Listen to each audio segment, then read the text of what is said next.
Thanks, Pam. So what we're discovering with the growth of tech in San Francisco is which is very different from Silicon Valley, is this desire and the enmeshment of working, living, and playing. It's really coming together. So it makes sense then for the urban communities where, frankly, many of the tech workers are now living, because as they're getting older, they're getting married, they're having families. They don't live in San Francisco. San Mateo is very expensive. Maybe they can, but more likely they're starting to look on the other side of the bay. And what we discovered is that, in fact, there's a huge number of tech workers in our research, the census data, on this side of the bay, and they work on the other side of the bay. That's why you see the roads and BART looking jammed the way they are. So that's why this particular company is now saying, well, okay, and other companies are looking at the East Bay saying, our workers are over here. Maybe we need to think about not relocating, but expanding to the East Bay. And it's very expensive, by the way, for those workers to have to commute from Fremont into San Francisco. Much less to have to commute simply to a place like San Leandro.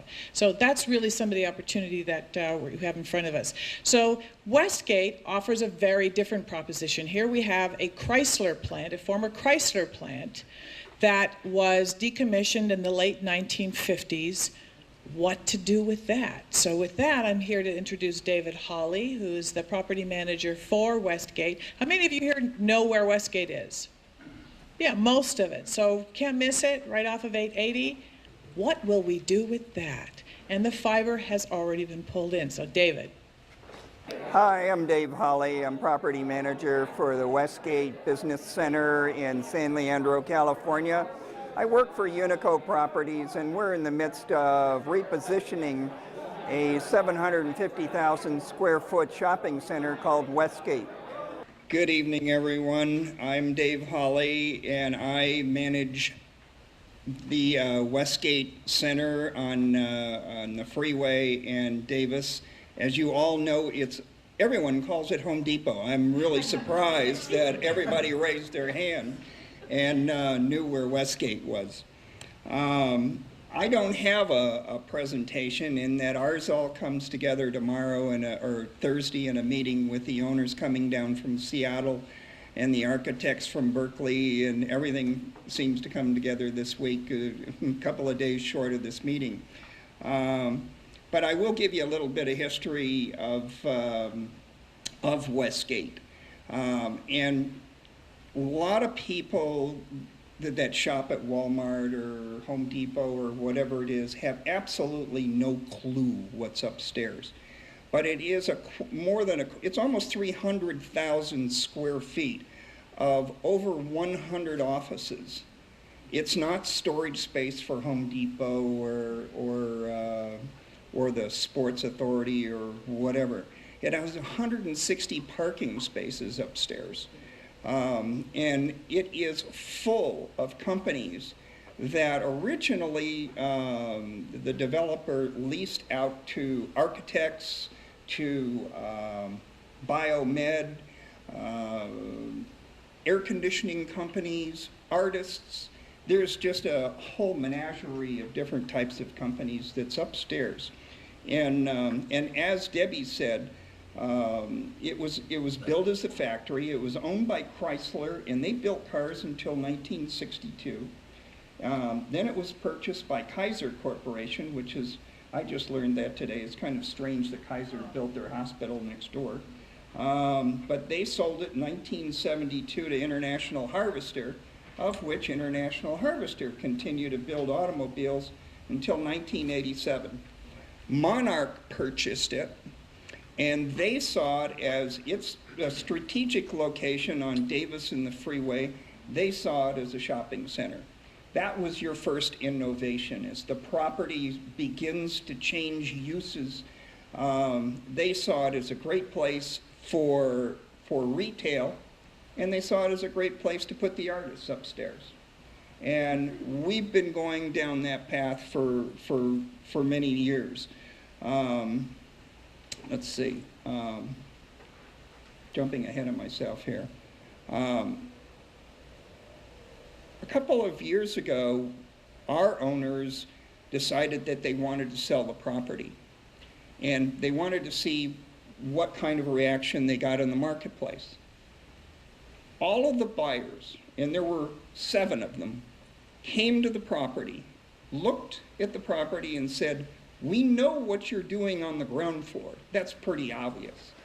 But we have no clue what to do with the upstairs." It was just, as I said, an amalgamation of companies that had no central purpose.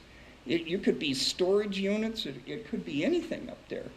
And they all walked away saying, "What do you do with it?"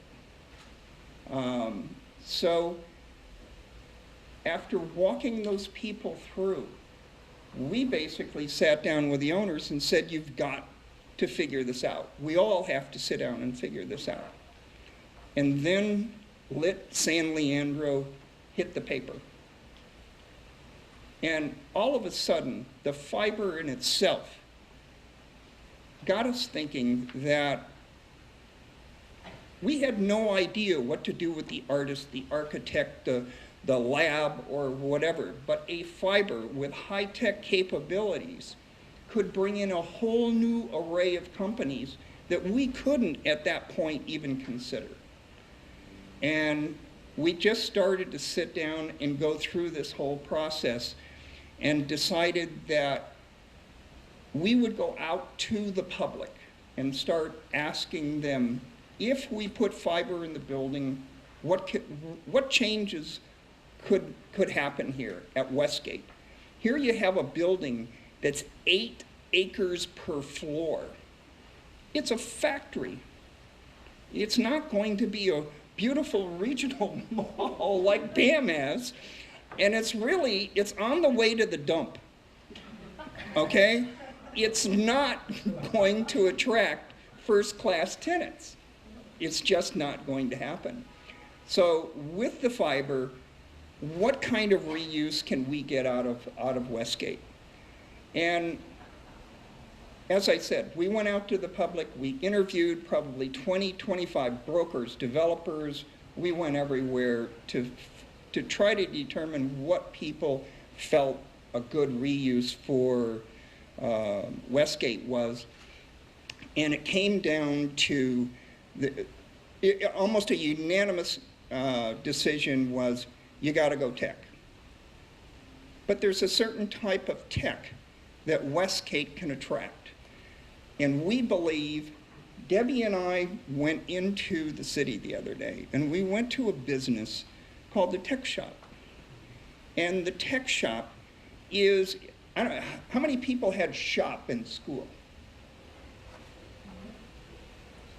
It is 20,000 square feet of the most high-tech tools and toys you can ever play with. You can go in there and create just about any prototype that you can imagine. And in one instance, I'll just go off on my story, they had a steel slab that thick that they drilled through with water and sand, a mixture of water and sand, and cut out the California bear. And it was absolutely smooth as silk, and as true as any cut could ever be. 1.5 inches worth of pure steel. And Deborah and I just kept looking at this thing and going from one exhibit to the other. They were making, what was it, 3D laser printers. 3D laser printers. They had lasers to cut out designs. And this is really where we believe that Westgate was a manufacturing plant. San Leandro has a history, an early history of manufacturing. And then as time went on, the manufacturing went away. It went to China. Now we became a warehousing facility. And with companies like the Tech Shop or other manufacturing-based programs with fiber or high-tech equipment to serve the community, we believe that we can take Westgate back to manufacturing bring in all of these manufacturing, prototyping jobs, engineers, and begin. I'm not saying that we're going to accomplish this ourselves, but there is a huge, if anybody has ever driven around the industrial area, the brain trust in that area is just staggering. There, you have national companies strung from one end to the other. They're distributing, they're manufacturing, and you start to bring, or you plant the seed to bring manufacturing back into this area. And what you're going to find is a new type of manufacturing. We're not going to manufacture the cars here, but we will start remanufacturing products using high technology that doesn't use a huge amount of labor. But we're still going to be putting products back out into the marketplace. And that's kind of where I believe that we're going to take Westgate.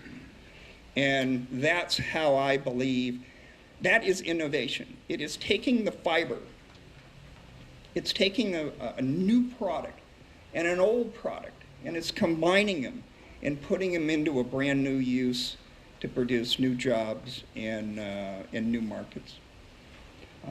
That's all I have at this point.